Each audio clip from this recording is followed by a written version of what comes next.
Seches Gittin Daf Samach Aleph contains one Mishnah. The Gemara continues its discussion of things which were made, takanos, which were made mipnei darkei shalom, in order to keep the peace. We will analyze a few of the cases in our last Mishnah, and then we will introduce the new Mishnah, which discusses doing things together with Amaratzim when you may have halachic issues, when you're allowed to because of darkei shalom, and when you're not. So the Gemara refers back to the last Mishnah. We saw Machokes whether or not taking animals out of other people's traps, is that stealing, or is that only protected by the Chazal because of darkei shalom, even though you're officially allowed to take them, but when you pay darkei shalom you shouldn't. So that was a Machokes there. So the Gemara says that's only a Machokes about fish that you catch with a fishing line or with a string strung across the river, where the animal isn't caught in something which belongs to you. If, however, you're talking about nets made of strings or even made of reeds, the animal is caught inside the net. There, it legally belongs to the person who made the net, and it's real stealing to take that. Next thing in our last Mishnah was if a cheresh shaita or katan finds something. So there we had the same machlokes: is it stealing for real, or is it mipnei darkei shalom?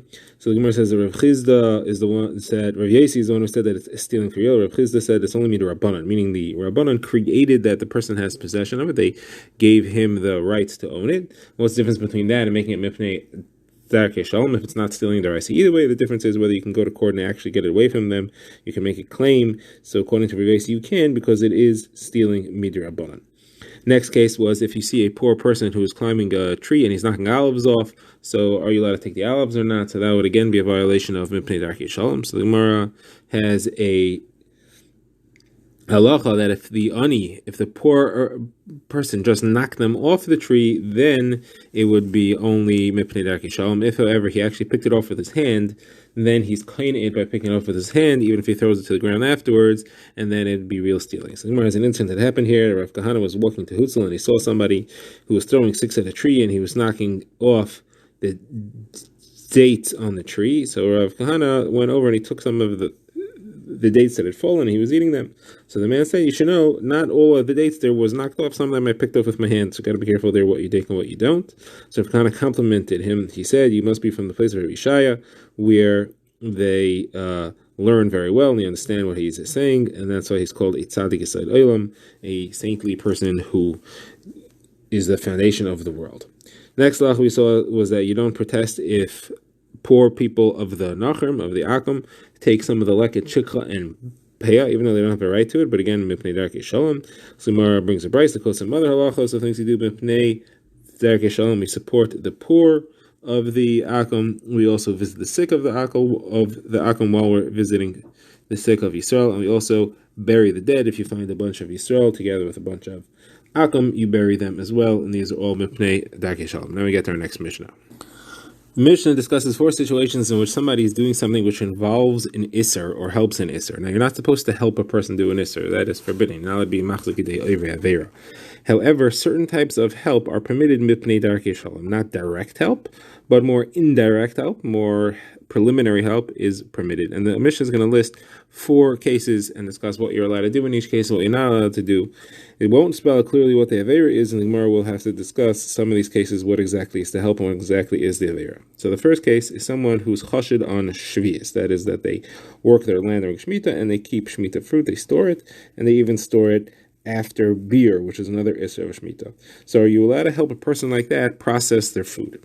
So the halacha is that we're assuming that it's a woman that helps with the food, that she's allowed to lend a tool. She can lend a sifter, a sieve, a mill, a grinder, or even let her use her oven. However, to personally lend a hand to get involved, that she's not allowed to do. Again, we're assuming that we're helping her use fruit or foods, which is in violation of Shemitah.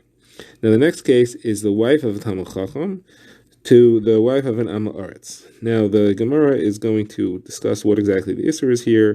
The simplest part is that they were chashid on Meiser. We assume they did not take Meiser properly, and therefore this is a question of helping them eat unmeisered food, which is tevel.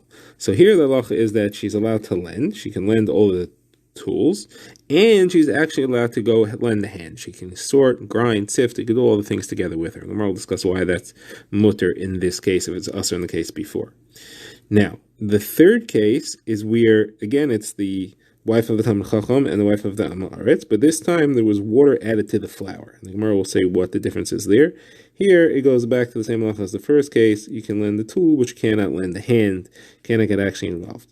Now, in all these three, the reason you're allowed to do whatever it is you're allowed to do is mipnei darkei shalom. And the Mishnah adds that you're allowed to help, you're allowed to support an akum who's working land during Shemitah, that's not aser. You're not allowed to help a Jew who's working land during Shemitah, that is aser. And you're allowed to say shalom to an akum, even though you're putting Shem Hashem upon him, because shalom is one of the names of Hashem, and that is also mipnei darkei shalom. Now we get the Gemara. The Gemara wants to know in the second case where you said that they're allowed to actually lend a hand. Why is that mutter? Should be also because they're going to be eating tevel food that wasn't meiser. So the Gemara gives two explanations. The first one is Abaye. Abaye says because there is no assumption that they're going to eat meiser. Roiv, the majority of Amaratzim do take meiser, and therefore you're allowed to assume that she took the meiser, and therefore you're allowed to even lend a hand. The previous case was where we know that they're chashad on shvius. We know that they have a reputation of not keeping Shemitah. But here it's just the fact that they're not ma'aretz. You could assume that they do keep the halacha of meiser. That's a bayit. Rava says we're not talking about meiser. Meiser is not the issue here at all. When we said Amaretz, we mean Rabbi Meir's version of Amaretz. The Gemara quotes a Baisa, Machlokes Rabbi Meir and the Chachamim. What is an Amaretz? Rabbi Meir says an Amaretz is somebody who keeps the halachos of Meiser, but the problem is he does not keep the halachos of Tumah v'Tahara as far as his chulin. Midir Rabbanan, a person should not be mitame and not eat tamei chulin. Chulin is regular food that has no kedusha, it's not truma, not challah, not anything like that. And there's no reason, there is no halacha that says that it's not allowed to be tamei. You're not allowed to eat it if it's tamei. However, Talmidei Chachamim keep those halachos. Midir Rabbanan, one should keep those halachos even though it's chulin as an extra protection. So Rabbi Meir says the definition of Amaretz is somebody who takes meiser. There's no issues of meiser, but there are issues of tumah. And the Rabbanan disagree. The Rabbanan say an Amaretz is not somebody who messes up with tumah, with tumah of chulin. It's not enough to make it Amaretz. Amaretz is somebody who's not careful with meiser. So Rabbi says we're talking about according to Rabbi Meir here. So this person is the Amaretz. There's no issue of meiser. There's only an issue of tumah chulin. And tumah chulin is only Rabbanan, and therefore mipnei darkei shalom you're even allowed to help. There's no real isser here. And the Gemara asks, how could this be talking about tumah? The third case says if you added water. That means that in the first case, there was no water. If there's no water, the halacha is that something which is not become wet since it was cut off the ground is not huchsha l'kabel tumah. It can't become tummy. So there's no tumah issue here. What are you talking about? What does tumah have to do with it? It must be talking about meiser. So Gemara says no. When we said added water, it has nothing to do with being machshir the tumah. We're talking about where it was already wet. It was washed before it was ground. It was wet a long time ago. The difference between the case of where there was no water added, where there is water added, is we're talking, when we say there's water added, we mean that it was already kneaded into the dough. Once it's kneaded into the dough, it's chayav challah. Once you do that, if you're going to be metame, you're going to be metame the dough that you're going to make challah from. That would be tumah de'iraisa. Therefore, you cannot lend the hand. The second case of the Mishnah said you could lend the hand. It was still just flour. You had the grinding and sifting stage, and therefore there's no chiyuv challah yet. You're not going to be metamed and make it challah. The other Gemara says, going to this probably have a contradiction with a different brisa.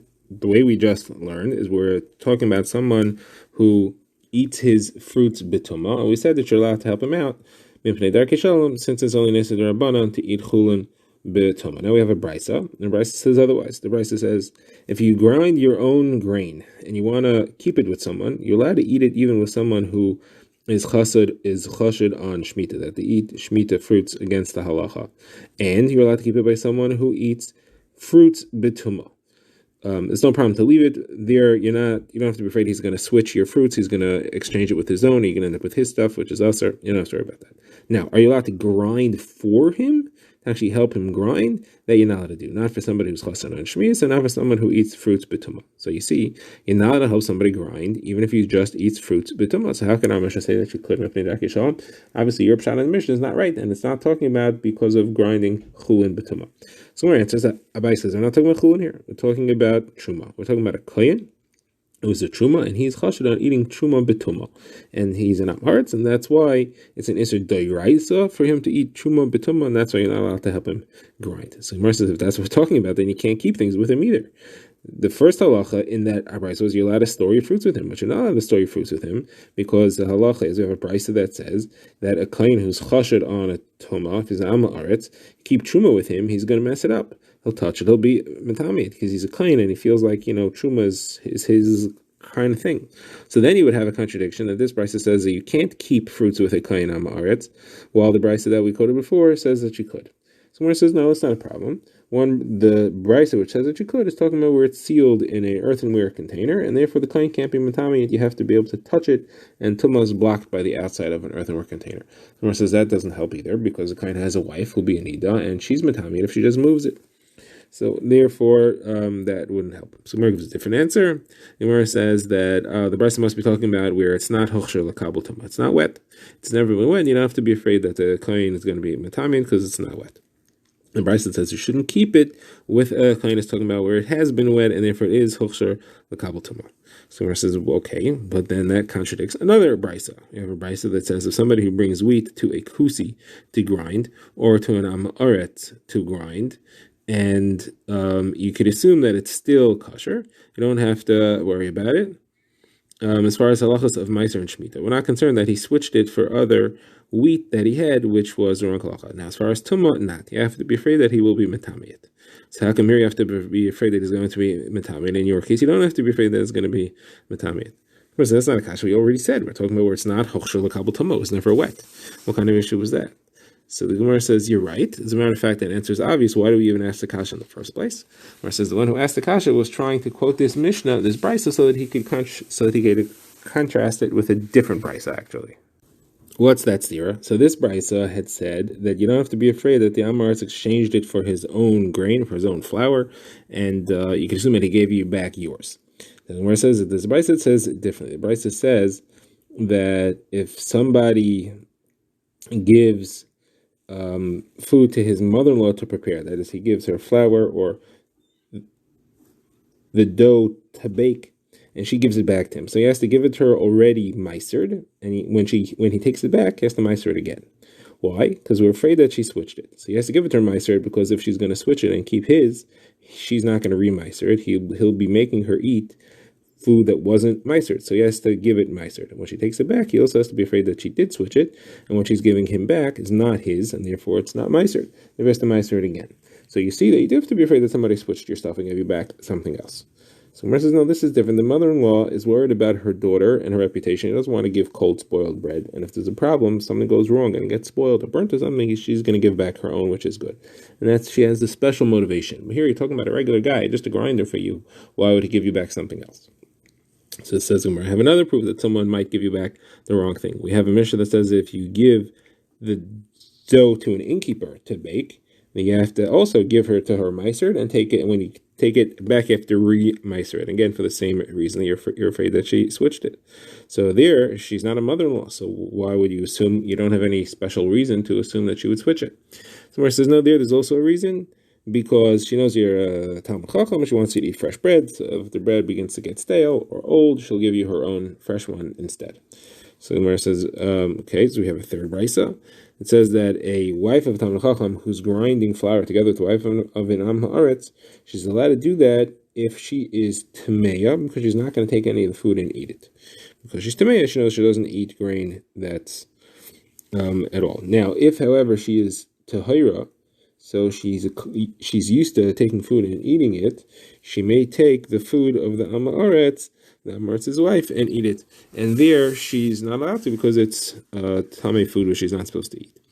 So in that, Rav Shimon ben Elazar says, even when she's Tamei, she shouldn't, because her friend might give her some of the flour and give it to her to eat. So Mara asks, you see that we're afraid that the woman is going to steal from her husband and give her the flour, which she didn't have a right to, so certainly she could switch. If she could steal, she could switch. The Mara says, no, again, she's going to have a marheta here. She's going to say that since you're working on the food, you're allowed to take from it. She'll invoke the pasuk, you worked on something, you're allowed to take. And that's why she's willing to take it, even though ordinarily she wouldn't.